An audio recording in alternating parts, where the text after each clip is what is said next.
seringkali menginap di sebuah kampung Bugis di Labuhan Carik, Desa Anyar.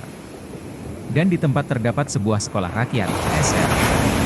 Labuhan Carik tempat beliau bermukim, memiliki sejarah tersendiri, yang konon pada saat penyebaran agama Islam yang dilakukan oleh para wali Songo, di tempat inilah berlabuhnya kapal mereka. Sementara kegiatan dakwah di wilayah Panggung Desa Selengen dan sekitarnya dilakukan secara terus-menerus, sehingga didirikanlah sebuah musala pertama di dusun tersebut.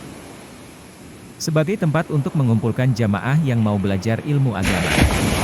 Lalu Hasan Bah, salah seorang mantan camat Bayan menuturkan, kegiatan dakwah Islam yang dilakukan oleh Tuan Guru Haji Muhammad Zainuddin Arsyad, khususnya di Dayan Gunung, pada masa kedistrikan Raden Kertapati.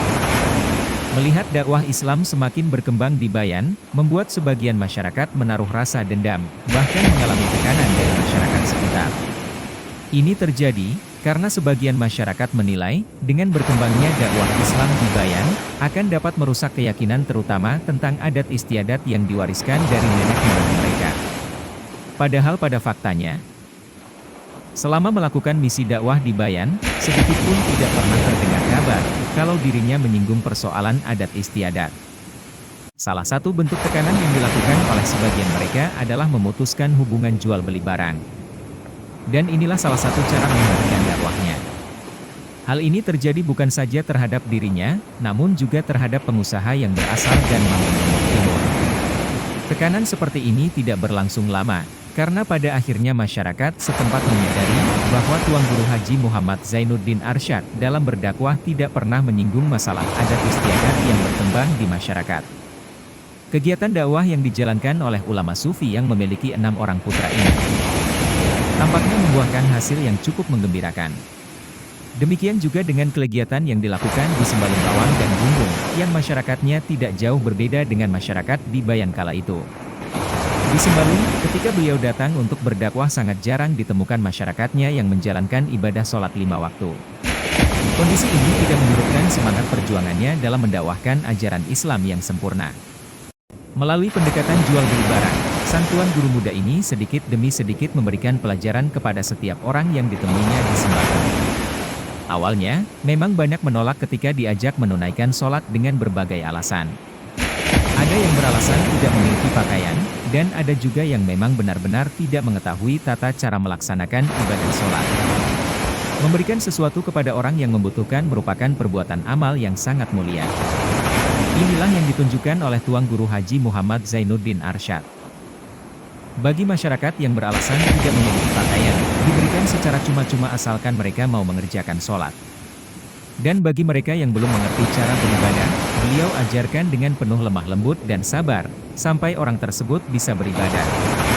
Perjalanan dakwah beliau ke berbagai pelosok wilayah terpencil, bukan berjalan mulus, namun penuh dengan tantangan, dari orang-orang yang memang tidak suka terhadap ajaran Islam yang kafah. Bahkan ada juga yang melempari dan ingin membunuhnya. Sekali melangkah ke depan, pantang untuk mundur ke belakang. Itulah mungkin salah satu tekad beliau dalam menyebarkan kebenaran yang datangnya dari Allah Subhanahu wa Ta'ala. Tantangan dan rintangan dijadikan sebuah pelajaran berharga sekaligus menguatkan tekad dan semangat dalam mensyiarkan Islam. Berkat kegigihannya berdakwah, sehingga menghasilkan kader-kader yang mumpuni di bidangnya. Kegiatan dakwah ini dilakukan mulai dari desa Mamben Lauk dan Mamben Daya, Suela, Sapit, Suntalangu, Batu Basong, Sembalun, Sajar, Sambelia, Obel-Obel, Bayan sampai Bongor Lombok Barat serta desa-desa lainnya di wilayah Lombok. Menurut penuturan salah seorang jamaah Yayasan Maraki Talimat Bayan, Tuan Guru Haji Muhammad Zainuddin Arsyad adalah salah seorang ulama yang santun dan penyabar. Bahkan beliau sering memberikan pinjaman uang kepada masyarakat yang membutuhkan.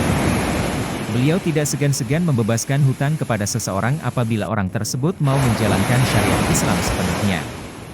Melihat akhlak beliau yang seperti itulah akhirnya banyak masyarakat berbondong-bondong menyatakan diri masuk ke dalam agama Islam. Di mana beliau singgah melakukan misi dakwah, disitulah beliau mendirikan madrasah-madrasah sebagai tempat mengaji bagi masyarakat. Kegiatan dakwah ini dilakukan mulai dari desa Mamben Lauk dan Mamben Daya, Suela, Sapit, Suntalangu, Batu Basong, Sembalun, Sajang, Sambelia, Obel-Obel, Bayan sampai Bongor Lombok Barat serta desa-desa lainnya di wilayah Lombok. Menurut penuturan salah seorang jamaah Yayasan Maraki Talimat Bayan, Tuan Guru Haji Muhammad Zainuddin Arsyad adalah salah seorang ulama yang santun dan penyabar. Bahkan beliau sering memberikan pinjaman uang kepada masyarakat yang membutuhkan. Beliau tidak segan-segan membebaskan hutang kepada seseorang apabila orang tersebut mau menjalankan syariat Islam sepenuhnya. Melihat akhlak beliau yang seperti itulah akhirnya banyak masyarakat berbondong-bondong menyatakan diri masuk ke dalam agama Islam.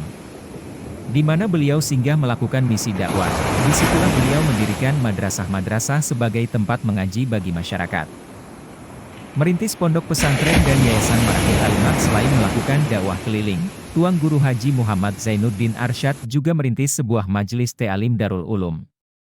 Majelis ta'lim inilah cikal bakal berdirinya pondok pesantren, Ponpes, Yayasan Maraki Talimat. Di Majelis Ta'lim Darul Ulum, beliau mengajar santrinya berbagai disiplin ilmu agama. Kitab-kitab yang diajarkan antara lain, Ma'abadil Fiqih, Nahwadi, Badrun Munir, Lughatul Arabiyah, Nahu Syaraf, Fathul Qarib, Tarikatul Islam, Tarikatul Hadiyah, Ilmu Mantik, Tafsir Al-Quran dan kitab-kitab lainnya.